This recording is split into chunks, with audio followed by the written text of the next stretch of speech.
पंजाब दौरे पर मुख्यमंत्री नायब सिंह सैनी मुक्तसर साहिब पहुंचे। सीएम का कार्यकर्ताओं ने जोरदार स्वागत किया। जनसभा को सीएम नायब सिंह सैनी ने संबोधित किया। कांग्रेस और आम आदमी पार्टी पर बरसे यहां पर सीएम नायब सिंह सैनी। उन्होंने कहा कि पंजाब और हरियाणा का गहरा रिश्ता रहा है, परिवार मुश्किल में हो तो चुप नहीं बैठना चाहिए। सीएम ने कहा कि पंजाब की हालत देखकर फिक्र होती है, कांग्रेस ने पंजाब को कुछ नहीं दिया। सीएम ने आगे कहा कि पंजाब को लंबे समय तक परिवारवाद और भ्रष्टाचार मिला है और कुछ नहीं मिला। सीएम बोले कि पंजाब के लोगों ने बदलाव का मन बना लिया है। यहां पंजाब के मुख्यमंत्री आए, चुटकुले सुना रहे थे। सरकारें चुटकुलों और बातों से नहीं चलती। इसके अलावा सीएम ने कहा कि बातों ही बातों ने पंजाब का क्या हाल कर दिया देख लीजिए। हरियाणा के सरकार ने 217 में से 63 संकल्प पूरे भी कर दिए हैं, यहां काम नहीं हुआ।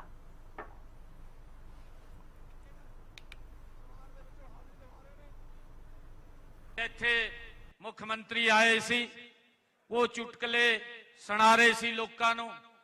ਮੈਂ ਇਹ ਕਹਿਣਾ ਚਾਹੁੰਦਾ ਇਹ ਪਵਿੱਤਰ ਭੂਮੀ ਹੈ, ਇਹ ਇਤਿਹਾਸਿਕ ਭੂਮੀ ਹੈ, ਜਿਸ ਭੂਮੀ ਤੇ ਗੁਰੂ ਗੋਬਿੰਦ ਸਿੰਘ ਜੀ ਔਰ ਸਾਡੇ ਗੁਰੂਆਂ ਦੇ ਚਰਨ ਕਮਲ ਇੱਥੇ ਪੜੇ ਨੇ। ਇਹ ਉਹ ਭੂਮੀ ਹੈ। ਮੈਂ ਇਸ ਤੇ ਆਪ ਲੋਕਾਂ ਨੂੰ ਇੱਕ ਗੱਲ ਕਹਿਣਾ ਚਾਹੁੰਦਾ। ਮੈਂ ਸਰਕਾਰ ਦੇ ਨੁਮਾਇੰਦਿਆਂ ਨੂੰ ਵੀ ਇਹ ਗੱਲ ਕਹਿਣਾ ਚਾਹੁੰਦਾ कि ये सरकारें ये चुटकलियां दे नाल नहीं चलदियां। ये सरकारें साथियों ये चुटकलियां ते या गल्लां दे नाल नहीं चलदियां। चुटकलियां ते ता सिनेमा हाल चलदे आ, ये सरकारें नहीं चलदियां। सरकारां तो कम दे नाल चलदियां। तुसी कम करिए।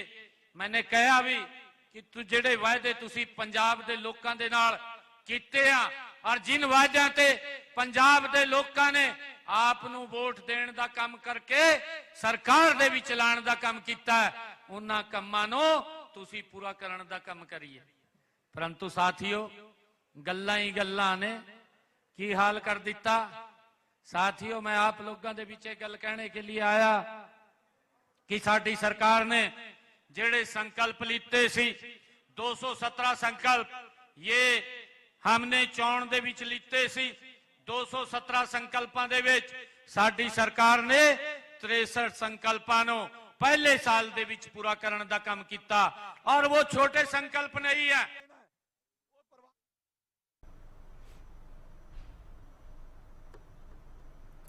मुख्यमंत्री ने गुरुद्वारा श्री गुफासर साहिब रोडेवाल में टेका मत्था।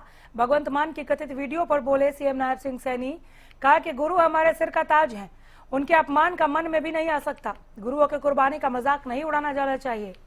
गुरुग्राम में फॉरेंसिक रिपोर्ट प्रभावित करने की साजिश पर सीएम ने कहा कि कुछ तथ्य सामने आए, जांच जारी है। यह दुर्भाग्यपूर्ण है कि अपनी गलतियों को छिपाने के लिए ऐसा किया गया।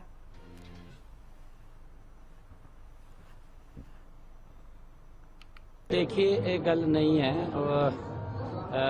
क्योंकि गुरुआ ने जिन्होंने सानू मान बख्शिया वो साडे सिर दे ताज ने। मैं उहदे उपर इससे बड़ी और कोई गल नहीं कहना चाहना क्योंकि वो साडे ताज ने जिन्होंने पूरे परिवार ने अपने धर्म और समाज की रक्षा लिए कुर्बानियां दे दी ने। ये बड़ी बड़ी गल है, इन्हों मजाक दे विच नहीं लिया जाए, इन्हों साधारण गल ते भी ना लिया जाए। ये साडे एक लिए नहीं है, ये सारी मानव जात के लिए है कि हमनों बड़े पद्धर ते सोचने की गल, ये मजाक की गल नहीं होंदी है।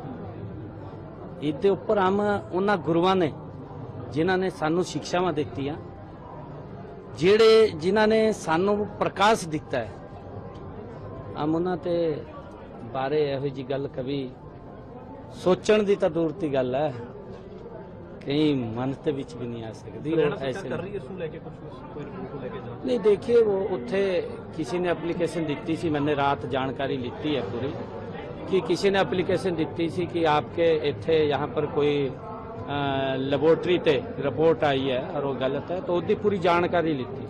जानकारी विचों तथ्य सामने आए सी। दुर्भाग्यपूर्ण है कि इस प्रकार का जिहड़ा हुआ है अपनी कमी नूं छिपाण लई, वो दुर्भाग्यपूर्ण।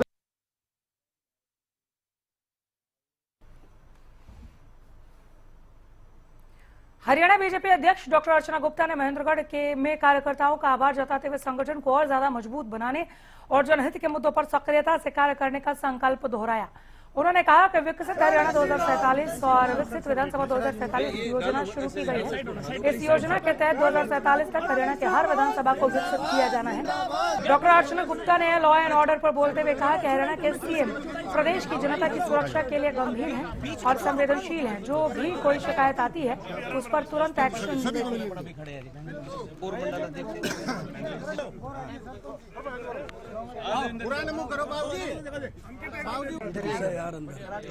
स्थिति आती है उस स्थिति को हमारे मुख्यमंत्री जी बहुत गंभीरता से पुलिस प्रशासन के साथ सारे विषय को लेते हैं और जगह जगह पर हम गिरफ्तारियां भी कर रहे हैं। आपने पीछे देखा होगा और ज़्यादा सख्त एक्शन भी लिया जा रहा है।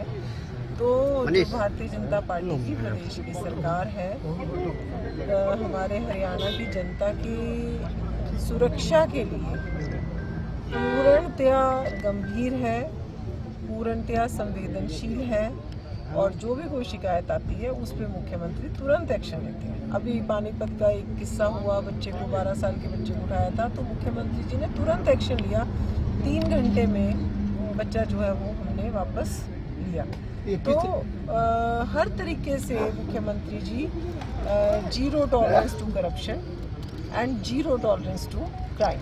तो संगठन में हमारी प्रदेश की नई टीम बनेगी और बूथ अध्यक्ष से जिला अध्यक्ष तक हमारे ऑलमोस्ट सारे बन चुके हैं।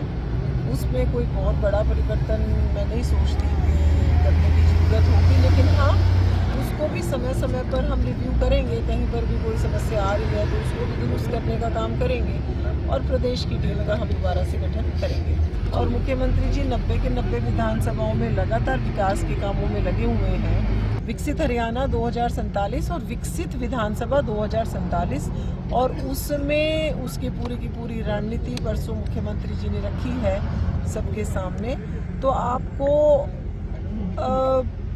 अभूतपूर्व परिवर्तन हर विधानसभा में, चाहे वो शिक्षा का क्षेत्र हो, चाहे वो स्वास्थ्य का क्षेत्र हो, चाहे पीने के पानी की व्यवस्था हो, हर सुविधा में आपको बहुत ज़्यादा परिवर्तन कुछ समय में देखने में आएगा। लेकिन स्टेप बाय स्टेप सारे कामों के ऊपर मुख्यमंत्री जी पैनी नज़र बना के काम कर रहे हैं। चलिए। आईडीएफसी बैंक फ्रॉड मामले में एक और गिरफ्तारी पॉल्यूशन स्टेट कंट्रोल बोर्ड के कार्यरत सौरभ शर्मा की गिरफ्तारी हुई है। सीबीआई ने गिरफ्तारी के बाद कोर्ट में पेश किया। कोर्ट ने आरोपी को 4 दिन की रिमांड पर भेजा है।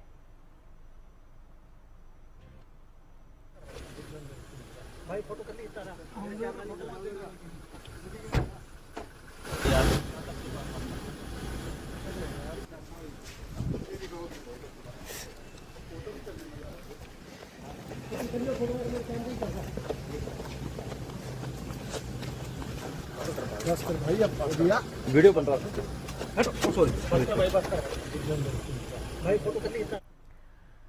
और फरीदाबाद में डीटीपी विभाग की बड़ी कार्रवाई। अवैध रूप से चल रहे व्यावसायिक यूनिट पर सीलिंग का अभियान चला। ग्रीनफील्ड कॉलोनी के रिहायशी इलाके में बड़ा एक्शन दिखाई दिया है। 40 अवैध यूनिटों को नोटिस जारी किया गया। एक होटल समेत कई यूनिटों को सील किया गया। बिना इजाजत 3 से 4 मंजिल बनाने वालों पर भी कार्रवाई होगी।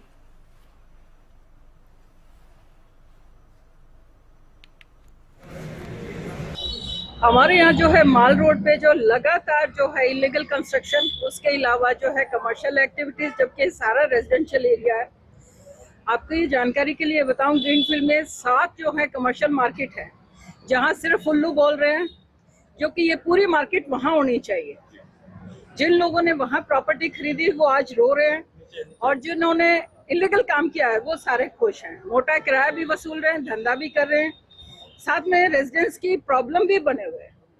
ये ब्लिंकिट जो है आज से 6 महीने पहले गेट नंबर 19 पे था, वहाँ रेजिडेंट्स को दिक्कत हुई, हमने वहाँ डीटीपी को कंप्लेंट दी, फिर इन्होंने यहाँ शिफ्ट किया।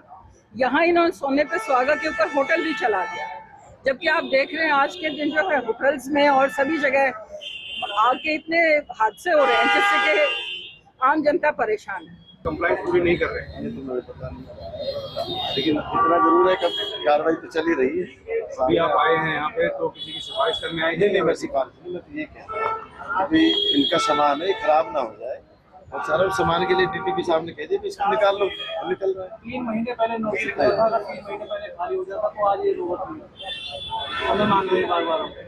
देखिए नुकसान तो है ही, जिन लोगों का सामान अंदर उसका नुकसान तो होगा ही, ऐसे लोग को। लेकिन टाइम दे रहे डीटीपी साहब, वो लोग निकाल भी रहे सामान।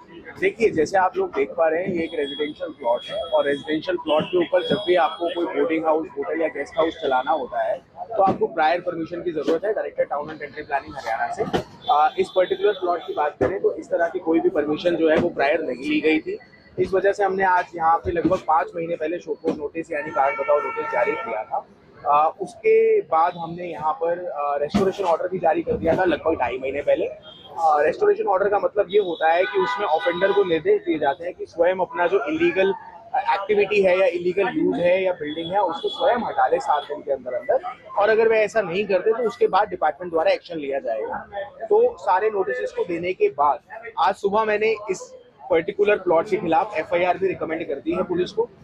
तो जो एनफोर्समेंट विंग है पुलिस की, मुझे आई एम श्योर इस पे एफआईआर भी दर्ज करी जाएगी और यहाँ पे सीलिंग की कार्रवाई आज हम कर रहे हैं। प्राइमरीली आप जैसे दिखा पाएंगे सबको, एक तो होटल है और उसके साथ में एक सॉर्ट ऑफ वेयर हाउस यहाँ पे चल रहा था रेजिडेंशियल प्लॉट पे, उसको भी आज हम सील कर रहे हैं।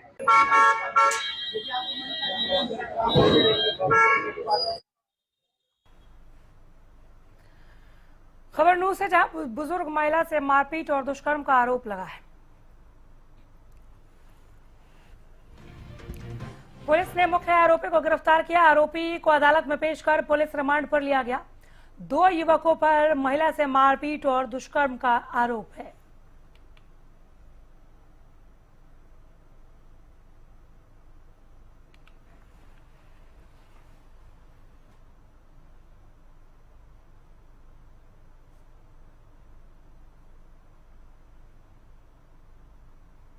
उधर यमुनानगर में स्पेशल सेल ने दबोचा शातिर आरोपी को। साधु बनकर करता था स्नैचिंग। शातिर आरोपी पानी मांगने के बहाने रुकवाता था गाड़ियां, चेन छीन कर आरोपी फरार हो जाता था।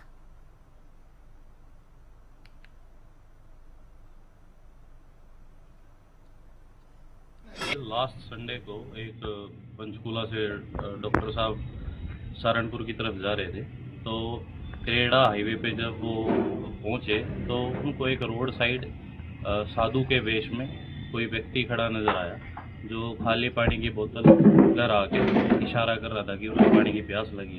उन्होंने उस पर तरस खाकर उसको पानी पीने के लिए दिया, तो उस लड़के ने उस दंपति को अपनी बातों में लगाकर बहला फुसलाकर उसके गले की सोने की चैन छीन ली थी और उतार के दूसरी तरफ भाग गया था, जिसके विरुद्ध थाना सदर यमुनानगर में मुकदमा नंबर 249 दर्ज किया गया था, जिसकी कार्रवाई आगे करते हुए छानबीन करते हुए सभी तकनीकी पहलुओं पर ध्यान देते हुए एक व्यक्ति जिसका नाम अमीर चंद उर्फ आमिर खान सन ऑफ तालाबनाथ गांव दड़वा देहा बस्ती का जो रहने वाला है उसको काबू किया गया था। अंबाला छावनी के बोह में दर्दनाक हादसा हुआ। छत पर खेल रहे 2 बच्चे बिजली की चपेट में आए। 11,000 वोल्ट की तारों की चपेट में आने से झुलसे दोनों को छावनी के सिविल अस्पताल में भर्ती कराया गया। नाजुक हालत को देखते हुए पीजीआई चंडीगढ़ के लिए रेफर किए गए।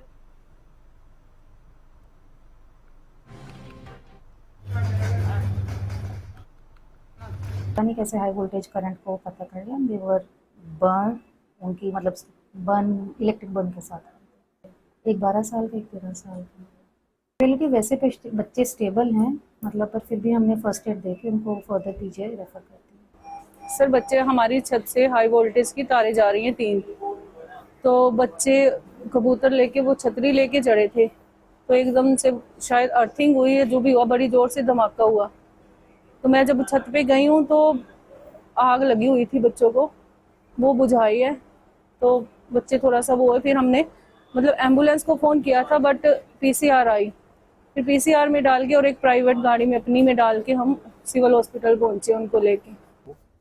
हमारे छत के पास से 11,000 वोल्टेज की तारें जा रही हैं, जो प्रशासन को कई साल पहले कहा था हटाने के लिए, लेकिन प्रशासन की कोई सुनवाई नहीं की, जिसकी वजह से आज मेरे बच्चे और एक पड़ोसी का बच्चा ज़्यादा झुलस गया तारों में।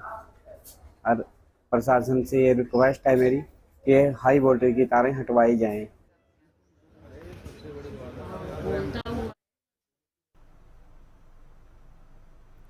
गुरुग्राम से खबर, रोडरेज में इंजीनियर की पिटाई, थार गाड़ी चालक ने साथियों के साथ मिलकर इंजीनियर को पीटा है। साइड देने को लेकर थार चालकों को गुस्सा आया और इस पूरे मामले को लेकर वीडियो सामने आया। गुरुग्राम के सेक्टर 71 में सोसाइटी के बाहर की ये घटना बताई जा रही है। पुलिस जांच कर रही है।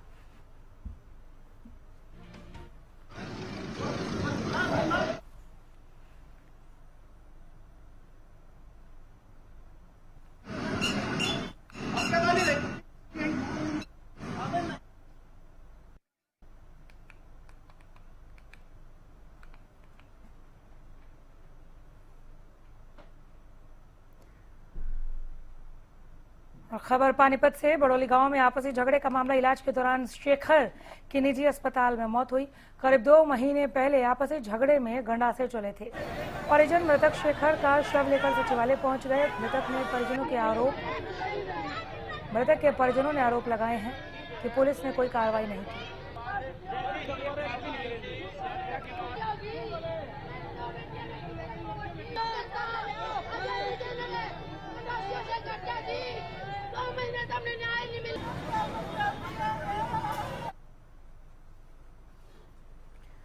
अम्बाला पुलिस ने नशे के खिलाफ अब तक की सबसे बड़ी कार्रवाई को अंजाम दिया, ये दावा किया। पुलिस ने पहली बार 294 ग्राम MDM यानी पार्टी ड्रग बरामद की है और इस मामले में दिल्ली से एक नाइजीरियन नागरिक को गिरफ्तार किया गया। पुलिस का कहना है कि इस कार्रवाई से हरियाणा, पंजाब और दिल्ली तक फैले एक बड़े ड्रग नेटवर्क को झटका लगा है। लेकिन सवाल सिर्फ एक गिरफ्तारी का नहीं, सवाल उस जहर के कारोबार का है जो युवाओं की नसों में उतरकर पूरे समाज को खोखला कर रहा है।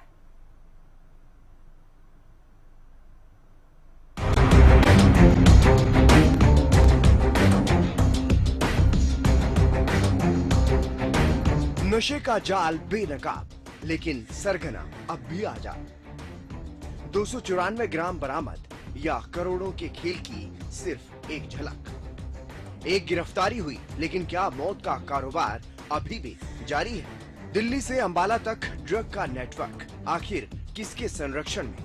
युवाओं की नसों तक पहुंच रहा जहर, जिम्मेदार कौन? हर खेप के पीछे एक नेटवर्क, हर नेटवर्क के पीछे कौन? पुलिस का वार या ड्रग माफिया के साम्राज्य की सिर्फ एक दरार?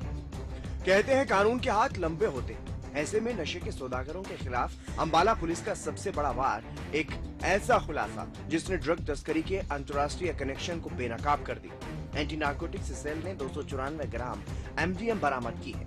वही MDM जिसे रेव पार्टियों की शान, पार्टी ड्रग और लव ड्रग कहा जाता है।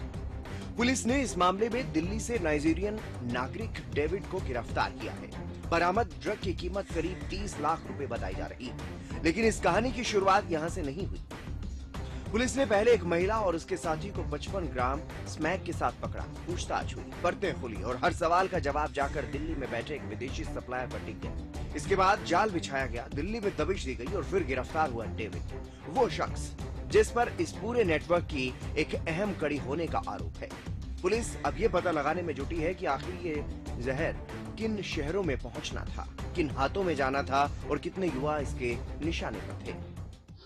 देखिए, हमें NDPS से रिलेटेड एक हमारी जो ANC टीम है, इंस्पेक्टर ऋषिपाल के नेतृत्व में काम करती है, उसमें एक बड़ी सफलता हासिल हुई आज। विस्तार से अगर बताएं तो 19 जून को एक सीक्रेट इंफॉर्मेशन के बेसिस पे ANC की हमारी एक टीम ने एक ट्रैप लगाया था पड़ाव थाना क्षेत्र के अंदर। तो वहाँ पे एक 31 वर्षीय लड़का सुरेंद्र और उसके साथ एक लड़की, तो 2 लोगों को मोटरसाइकिल पे ट्रैप किया था। तो एज पर लॉ जब इनकी पर्सनल सर्च ली गई तो 55 ग्राम स्मैक की जब्ती इनसे हुई थी, जिस पर पड़ाव थाना में एज पर रूल FIR दर्ज की गई थी। और अगले दिन 20 जून को माननीय न्यायालय में इनको पेश करके सुरेंद्र का 2 दिन का पुलिस रिमांड प्राप्त किया गया था। तो as per the disclosure of Surendra, तो ये कॉन्ट्राबैंड मटेरियल जो था स्मैक, ये वो दिल्ली से खरीद करके लेके आया था। तो हमारी टीम ने दिल्ली जा करके जो चेन ऑफ सप्लाई थी उसमें जो बैकवर्ड लिंक था उसको जा करके तिलक नगर न्यू दिल्ली से ट्रैप किया और वहाँ से डेविड नाम का जो था फॉरेन नेशनल, जिसका अभी तक नाइजीरियन होना पता चला है, मूबा केचू डेविड, इसने अभी तक की पूछताछ में अपना नाम डिस्क्लोज किया। डेविड की गिरफ्तारी के बाद उसको यहाँ पर लाकर माननीय न्यायालय में पेश किया गया।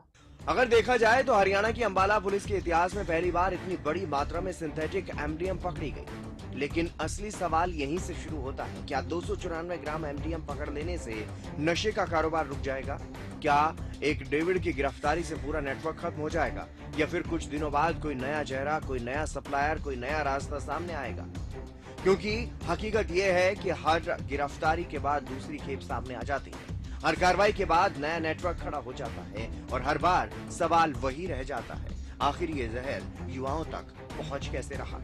कौन है वो लोग जो पर्दे के पीछे बैठकर करोड़ों का ये कारोबार चला रहे हैं? क्या सिर्फ तस्कर ही जिम्मेदार है, या फिर इस पूरे खेल में कहीं ना कहीं ऐसी मिली भगत भी है जो इन सौदागरों को बचाने का काम करती है? आज 294 ग्राम एमडीएम पकड़ी गई, लेकिन उन हजारों ग्राम नशों का क्या, जो शायद अभी भी कॉलेजों, हॉस्टलों, पार्टियों और सड़कों पर पहुंच रहे हैं? सवाल सिर्फ एक विदेशी नागरिक की गिरफ्तारी का नहीं, सवाल उस सिस्टम का है जिसके बीच से गुजरकर मौत का ये कारोबार युवाओं की रगों तक पहुंच रहा है।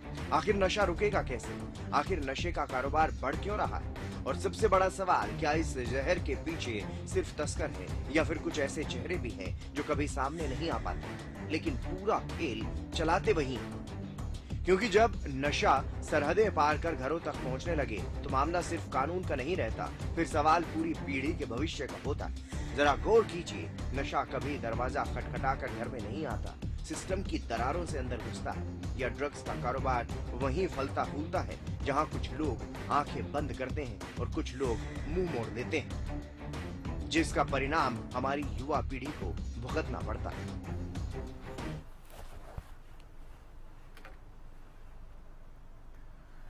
देश में आपातकाल लागू होने के 51 वर्ष पूरे होने पर हरियाणा सरकार के जन स्वास्थ्य अभियांत्रिकी मंत्री रणबीर गंगवा ने कांग्रेस पर तीखा प्रहार किया। कहा कि 25 जून 1975 को तत्कालीन कांग्रेस सरकार ने अपनी सत्ता और कुर्सी बचाने के लिए देश को आपातकाल में धकेल दिया।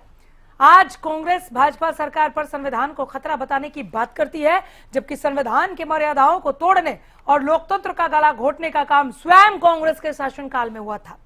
वहीं हांसी जिले के चनौत गांव में पेयजल समस्या को लेकर चल रहे आंदोलन पर मंत्री जी ने कहा कि विपक्षी दल इस मुद्दे पर राजनीति कर रहे हैं और ग्रामीणों को गुमराह करने का प्रयास कर रहे हैं। उन्होंने स्पष्ट किया कि चनौत गांव के पास से गुजर रही पाइपलाइन अमृत योजना के तहत बिछाई गई है, जो शहरी क्षेत्रों के लिए है, इसलिए नियम अनुसार उससे गांव को पानी नहीं दिया जा सकता। हालांकि सरकार ने वैकल्पिक व्यवस्था के तहत उसी नहर से चनौत गांव को पानी उपलब्ध कराने का निर्णय लिया है और इसके लिए अलग पाइपलाइन बिछाने का काम भी किया गया है। जब कांग्रेस की सरकार हमारे देश के अंदर थी और कांग्रेस की सरकार ने किस तरीके से देश को अपनी कुर्सी बचाने के लिए, अपनी सरकार बचाने के लिए इमरजेंसी में धकेलने का काम किया, इस संविधान को की धज्जियां उड़ाने का काम किया, और आज हम जो 25 जून है, क्योंकि 25 जून 1977 को 1975 को इमरजेंसी लगी थी और उसको हम काला दिवस के रूप में मनाते हैं, उसको याद करते हैं कि किस तरीके से प्रजातंत्र का गला घोंटा गया, किस तरीके से जो सभी विपक्षी नेता थे उनको जेलों में डालने का काम किया गया। और आज कांग्रेस के लोग हमेशा ये कहते हैं कि भारतीय जनता पार्टी की सरकार है, भारतीय जनता पार्टी की सरकार के अंदर संविधान को खतरा है, जबकि संविधान की जो धज्जियां उड़ाने का काम किया, लोकतंत्र का गला घोंटने का काम जो किया, वो कांग्रेस के समय में किया गया। आपने बयानबाजी देखी नहीं क्या? चानक गांव के अंदर सारी की सारी विपक्षी पार्टी आकर के वहां राजनीति करने का काम करी है। हमने पहले दिन से ही चानक गांव को ये कह दिया था कि देखिए, दो चीजें होती है। हमारा जो पैसा, जो अमृत योजना का पैसा होता है, वो शहरी क्षेत्र के लिए होता है। जल जीवन मिशन का हमारा होता है, वो ग्रामीण क्षेत्र के लिए होता है। और दूसरा, हम पब्लिक हेल्थ डिपार्टमेंट की तरफ से भी करते हैं। जो अमृत योजना और जल जीवन मिशन है, वो स्टेट की और केंद्र की दोनों की साझी योजनाएं होती है। 60-40 का रेशियो अमृत योजना के तहत है। जो पाइपलाइन चानक गांव के साथ से जारी है, वो जो है वो अमृत योजना की है। अगर हम उससे गांव को पानी देते हैं तो फिर उसके अंदर हमारे को पैसा नहीं देगा, पॉलिसी के तहत तो नहीं दे सकते। उसी नहर से, जो महीने में 30 दिन चलती है, उसी नहर से हमने उसको अलग पानी हम चानक गांव को देने की बात करी, पाइपलाइन बिछा दी। लेकिन ये केवल और केवल राजनीति करना, जो राजनीति अपना कर रहे हैं वो लोग, हमारे जो भोले भाड़े बेचारे गांव के लोग, उनको बहका करके अपना गला साफ करने वाली बात